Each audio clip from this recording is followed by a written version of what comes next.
Hello, everybody. Happy Monday, happy Moon Day. I'm going to share this real quick, and then we're going to jump right into this today.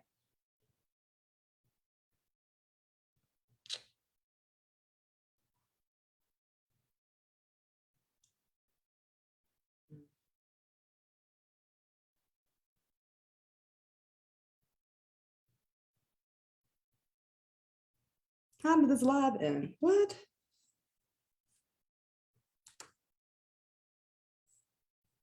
Wait a second. That's weird. Why is it saying that it ended? Okay. It's still showing that I'm live here.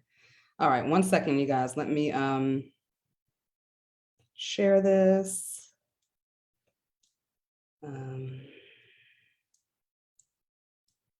Okay. Awesome. Hello, everybody. This is so weird. I don't know why it's doing this here. Whatever. Okay, I see you guys here. So anyway. All right, so we're talking about struggling with inferiority in the age of social media. Okay, so all of us here are on social media sometime throughout the day. I know I probably check it at least maybe twice a day. Some days I don't get on here at all, but usually I do get on social media. But I want to talk about this because I notice, or I get the feeling, I should say, I get the feeling that a lot of people are struggling right now, right? They're struggling with feeling like they're not doing enough. They're not enough, period. They don't have enough because they're looking at what's being shown to them on social media. So just like any kind of media, the TV, anything, it makes everything look 100 times better than what it really is, okay? Everybody is putting their best foot forward. You know how you go on a date with somebody and it's your first time meeting them, or maybe you go on a few dates with them. Everybody is acting on their best behavior. They're saying the right things. They're wearing the right clothes. They're taking you to the right restaurants and things like that. But if you start to spend more time with that person, maybe you go to their house and you end up staying at their house a lot, or you see them around their friends, or you see them around their exes, or you see them around their family, right? You start to peel back those layers and you get to see the true them. And then there's parts of that person that you're kind of like, wait a minute now, I don't know about this. You know what I mean? It's the same thing with anyone that we see on social media. Everybody is posting their best pic, they're posting their best sound bites, they're posting their best posts. So when we don't see the real that happens behind the scenes, some people do show you that, and they're very transparent about their lives. And I think that's a beautiful thing, you know, but usually we're seeing just the very best being put forward, right? So when that happens and you're not in that same space, sometimes that can be very triggering. And so there is a tendency to struggle with that feeling of inferiority. Like, I'm not quite there yet. And oh, dang, they're just blowing up. They're just doing this and everything's just moving so quickly for them. But you're not seeing the struggle that happens behind the scenes, okay? All of this is done on purpose, not by the people who are posting, but by the media outlet and the platform itself, okay? Because what happens is it's a form of programming, okay? It's a form of mental and emotional programming to make you want to work harder, to make you want to buy more things so that you can feel more included, or like you are good enough and you got enough because you can do all of these things. So this is what when I talk about everything is hypnosis, and that hypnosis is everywhere, and the pseudo powers that be understand hypnosis, especially if they're in like the advertising world, right? That whole thing is advertising and marketing and promotion is psychologically based, okay? They study psychology, they study hypnosis. When you watch television, it takes you about 3 seconds to go into the hypnotic state. As soon as you log on to social media, once you scroll and start reading somebody's post, boom, you're already in the hypnotic state. So it's really easy for you to activate the subconscious mind and start taking in those suggestions, and those suggestions become a belief system. And then from that belief system, we're led to take certain actions, sometimes, most of the time, unconsciously, because it is triggering that wound within that says, dang, I'm not good enough. I'm not doing enough. I need to work harder. I need to work longer. And we live in a society that promotes that. Nothing wrong with putting in work and taking action. I'm a huge, huge advocate for that. But sometimes when you're taking action from a space of desperation or a space of not feeling like you are enough and you haven't worked out those inner demons within, it's very easy for a person to get influenced to do certain things that they're not really supposed to be doing. And that's not in their, is not written on their path for them to take certain actions, and they're following other people. You know, we've all done it. You know, they're following other people because it looks good for them. It worked for them, but that's not necessarily your path. Let that be inspiration. And then you do the work to get deep down to figure out what your path is. Like, what is meant for me to do? That person is over here selling cars and they're great at selling cars and they are killing the game and selling the cars, but that's great. But does that mean I need to sell cars? No, I just need to get in tune with myself to find out what is mine to do and then take those inspired actions to finally get there. So how do you even start to sit with yourself to figure out what's truly mine to do? Well, first of all, meditation is huge, but everybody is not able to sit and meditate. That's just a fact. Everybody is not able to do that. You can do it, but a lot of people don't know how to, okay? Meditation is not you trying to shut your thoughts down. That's not what meditation is. Meditation is you slowing yourself down enough to take inventory of what those thoughts are, why they are there, and what they're trying to tell you to do. Okay, and what they're trying to call your attention to. That's what meditation is really for. You don't necessarily have to do anything with those thoughts. It's just a time for you to say, oh, wow, okay, that came in. I wonder what that's about, right? Let me write that down and come back to that later on. It's not the time for you to dissect it. It's just the time for you to acknowledge that it's there and that it's coming up for a reason. See, thoughts are not just random. They're not just random. There's information encoded in every single thought that we have. So when people are saying, oh, you just need to get rid of that thought and just push it out of your head, I don't agree with that. I don't agree with that at all. I feel like that's something you need to write down and maybe return to it later on. But in the moment, acknowledge that it's there and then say, okay, I'm going to push you off to the side right now and I'll be back. I'll be back. Okay. But that's how you become self-aware. That's how you tune into yourself. Okay. To me, that's what meditation is. Taking that time to tune into self, to pay attention to what myself is trying to tell me, because in the loudness of the day, being overly stimulated with so many things coming at me, unless I really carve out that time, I don't know, you know what I mean? I'm not really open to all of the information that the self is trying to bring my attention to, not aware of that. So you sit for a moment to take those breaths and just breathe and just be with self and just take it in and just say, okay, well, what is for me to do? What is mine to do? What do I need to draw my awareness and my attention to today? For me, what do you need me to pay attention to? To me, that's what my meditations are, you know? And so I don't sit there and try to dissect every single thing that comes up. A lot doesn't come up anymore because I have done a really good job of fleshing out a lot of the things that were coming up for me. So it's not like a whole bunch of not even random thoughts, but just thoughts coming in, because I've been doing it for so long that it's easier for me to kind of sit and go blank. Okay, I can go blank now. But if you're just starting, don't expect to go blank. That ain't happening. That's not going to happen. Okay. It took me many years to get to a point where I can go blank. I don't go blank all the time, right? But I can do it. Okay. So sitting in that quiet reflection is giving you the time to confront those things and to face it head on. That's step number one. That is step number one, to find out what is mine to do. What do I need to be focusing? There's so much information in the world, but what's for me, right? Step number two is be okay with things not happening at lightning speed.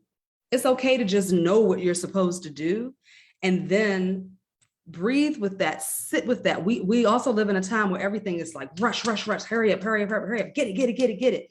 And I agree with that to a certain extent, okay? If you already know what is yours to do, you already got stuff set up, or you already have an idea and everything is kind of fleshed out for you, doesn't have to be perfect, then you should be hitting the ground running. You should be getting it. You should be going for it, going hard. But if you're just trying to figure things out, don't put that extra pressure on yourself. You need to give yourself time, because 9 times out of 10, that idea has come to you of what's yours to do. Maybe it has nothing to do with a business. Maybe it has nothing to do with making money. Maybe it has nothing to do with anything in the outside world. Maybe what is yours to do is to release the feeling that you gotta be doing something all the time, because you don't. You don't have to be doing something all the time. That has been one of my biggest hurdles to overcome, feeling like I always got to be doing something. If I am, resting or relaxing or watching TV or something like that, there used to be this little thing underneath everything that was like, you need to be doing something. You could be doing X, Y, and Z. That is not coming from a place of power. That's not coming from power. That's coming from fear. Fear that I may, if I don't do something to keep the things that I have or to get more of what I want or what I think I should have, I'm going to lose an opportunity. That's fear-based. We're not going to be operating from fear. You can't do that when you still got issues that you got to deal with. You see what I'm saying? You can't operate from fear when you're still trying to heal yourself. That's big. That's huge. So getting up and trying to take action on something because you feel guilty for relaxing and just sitting still for a moment and allowing yourself to luxuriate in the moment of being with self is counterintuitive. You're not going to get the results that you think you're supposed to get or that you are hoping to get. It's just not going to happen. Okay. Balance is very important. There is a time to take action. There is a time to not do anything. That is very hard, especially in the age that we live in, when we go on social media and everybody's doing everything. People are traveling, people are working, people are making money, people are driving fast cars, people are buying homes, people are getting married, like having babies, and life is just going and going and going and going. And if you are not in that space of things happening for you, you look around, you're like, I ain't doing nothing, ain't nothing happening for me. That can really make a person feel a certain kind of way. The worst thing to do is to try to take an action to make yourself stop feeling a certain kind of way. A lot of people don't realize that always needing to do something and always needing to take an action towards something, that's a form of addiction. Because that means that in order for me to feel fulfilled and to feel whole and to feel like I am worthy of something and I am enough, I got to do something to prove that. That's the worst thing to do. if that feeling comes up, that feeling, and usually the feeling is not gonna come up as, oh, I'm not enough. It's not gonna be that. So a lot of people are like, well, I know I'm enough. Yeah, but see, that ain't the feeling that you need to be looking out for. The feeling comes in the form of anxiety. It comes in that little voice of, girl, you know, you should be doing such and such and such, laying down like that. It's like this little tightness in the chest sometimes, or maybe it's like this little tingle feeling in the shoulder area, okay? It might be your stomach feels a little tight sometimes or a little full, okay? It may be a feeling of emptiness inside of you. It might be thoughts going back and forth, back and forth, back and forth. But you know you need to rest because you're tired, but no, I need to be doing something because I should have been doing this X, Y, and Z. Well, it's okay if we lay back down. It's that back and forth, back and forth, back and forth, ping pong ball thought, back and forth, back and forth. That's how it comes. But when you are able to say, let me just breathe, turn the TV off, put the phone down, let me breathe. What's really going on underneath here? Why is this going on, spirit? Or mind, or heart, or self, whatever you want to call it. What's really happening underneath the surface right now? What's really trying to come through right now? Boom, you got what's trying to come through right now. 9 times out of 10, it's where you don't feel like you're enough. You don't feel like you're doing enough. You don't feel like you're not doing enough because you don't feel like you have enough, and you don't feel like you don't have enough because you don't feel like you are enough. Now, where'd that come from? That's connecting the dots. That's going back to the point of origin. And anybody who struggles with feeling inferior in any kind of way, anyone who struggles with finances, anybody who is struggling with relationships, if you're struggling with getting started and stopping things, right? You struggle with not finishing.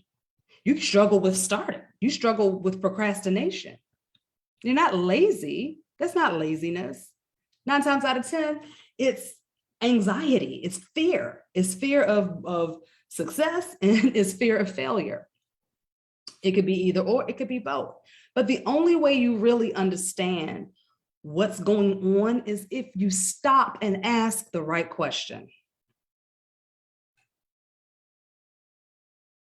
Just ask yourself, why do I feel a certain kind of way when I see such and such traveling? Why do I feel a certain kind of way when I see such and such doing a new program, offering a new product, or driving a brand new car again, or just bought a new house? Like, why am I feeling a certain kind of way? And then it's not even jealousy. It's just a feeling of, I don't have that. I'm not doing that. And I'm sitting up here laying down watching TV. I need to get off my butt and do something. Well, if you don't know what that something is, you're just going to be getting up doing random things with no direction. And what that does is it creates even deeper anxiety. It creates more confusion. It creates a feeling of, because after you go through that anxiety and confusion and you're like, I don't know what I'm doing. Why am I doing this? What's wrong? What's going on with me? That creates another level of defeatism, feeling like I'm defeated now. So you know what you're going to do? You're going to end up right back on the couch again, this time with a glass of a drink in your hand and some food, or on top of or underneath somebody. Smoking a joint, smoking too many cigarettes, because you're trying to quiet down that noise, that ruminating noise in the background that's telling you you ain't enough, you don't do much, you don't do enough, you need to do more things. Sometimes simply getting to the root of why that is there is the action that needs to be taken. That's the action. See, once you get in alignment with the root cause of what's going on with you, once you get tapped into that, and then you start creating what I like to call your own personal healing plan, okay? And whether that's you doing it on your own or you reaching out for help, whatever feels right to you, you're going to know what the actions are. The more you start to lift up out of that fog simply by confronting the issue and talking to it as if you would be talking to somebody on the street, or talking to your friend, or talking to, your mentor, your coach, or whoever, your therapist. The moment you start talking to that thing as if it is a living, breathing entity, you start to strip the power away from it. And once you start stripping the power away from it, what happens is all of these ideas just start flowing in. They just start flooding in about what it is that needs to be done next. You get the next step, you get the next level. Okay. So then you are actually moving from a space of inspired action instead of anxious action. Okay. Inspired action is different than anxious action. Anxious action is you just trying to hurry up and do something to get over the feeling. Inspired action is you moving in and being in the flow of everything and knowing that everything is at your back, pushing you forward. And you don't have to worry about making a whole lot of mistakes. It doesn't mean that you won't make some mistakes, but even those mistakes are like, oh, this is awesome. Okay, I'm so happy I'm learning how to do this the right way. Oh, I made that mistake. Okay, I'm sorry, y'all. This is great because now I get to learn how to do it the right way. I get to do it again. You see, it's a different type of energy behind all of that. But dissecting the emotions is very, very, very important. You've got to become a master at dissecting your emotions.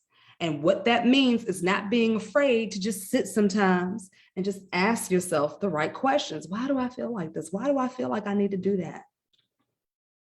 Why did I roll my eyes when that person said that thing or announced that they were doing that? You know what I mean? Like, really tap into yourself.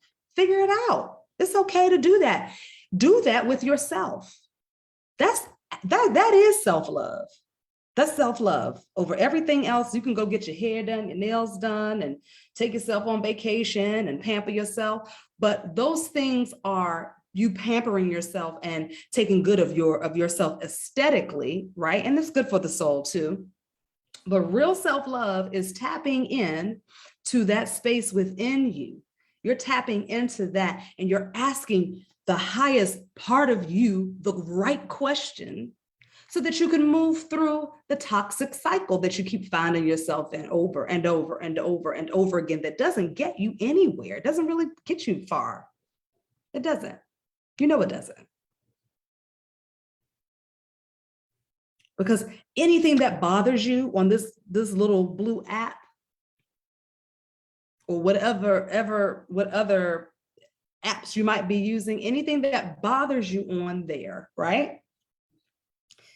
It is triggering something inside that's letting us know, hey, that might be something you need to look at within yourself if that's bothering you. Because see, if it wasn't a big deal, if it didn't bother you, you wouldn't even notice it. You would just be able to scroll right past and be like, okay.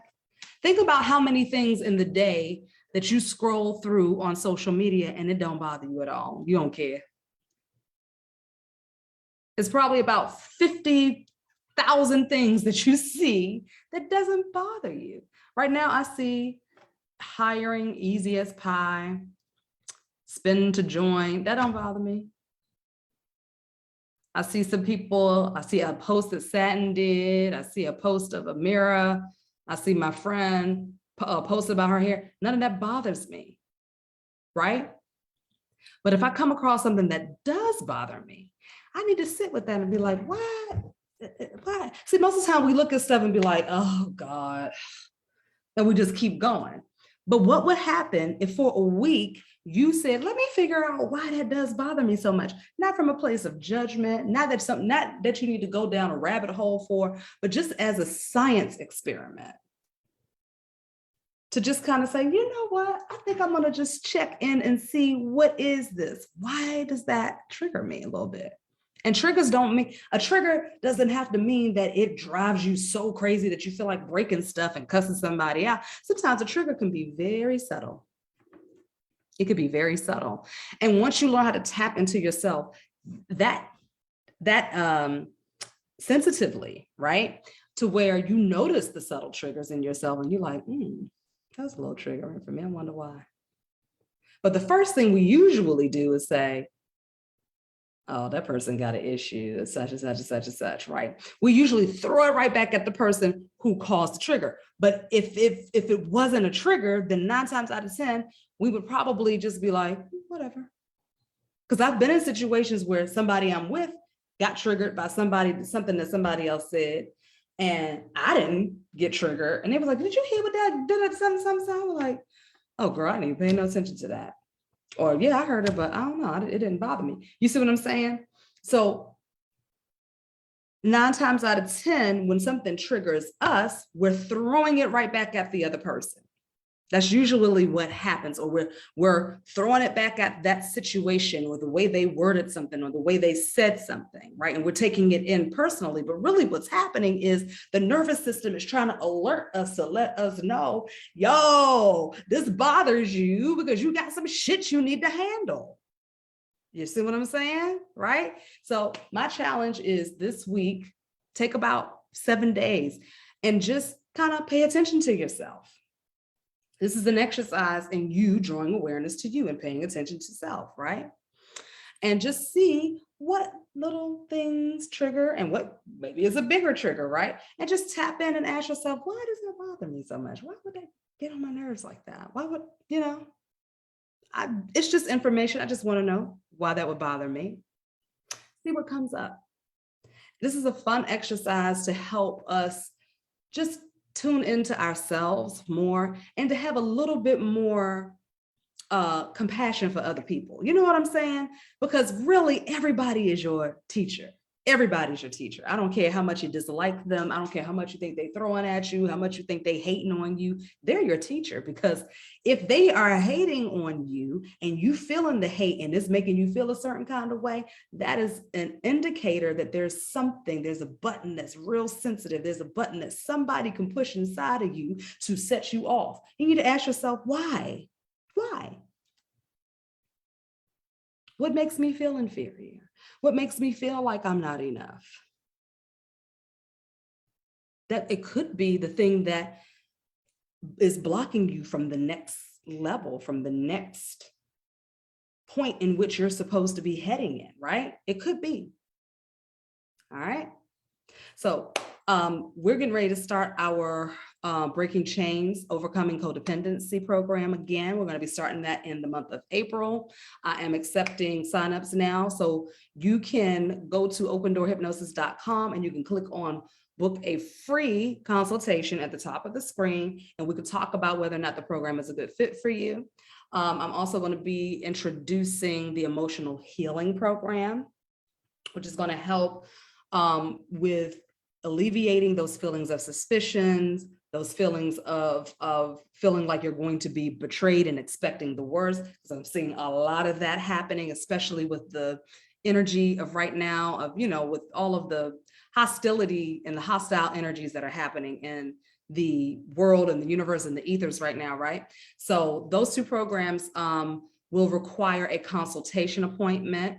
So if you're interested in either of those, opendoorhypnosis.com, click on book a free consultation and we'll chat to see if it's a good fit. And if it is a good fit, I can get you signed up immediately. But I got to go because I got a meeting that's happening right now. I love y'all and I'll see y'all in the next video. All right. Bye.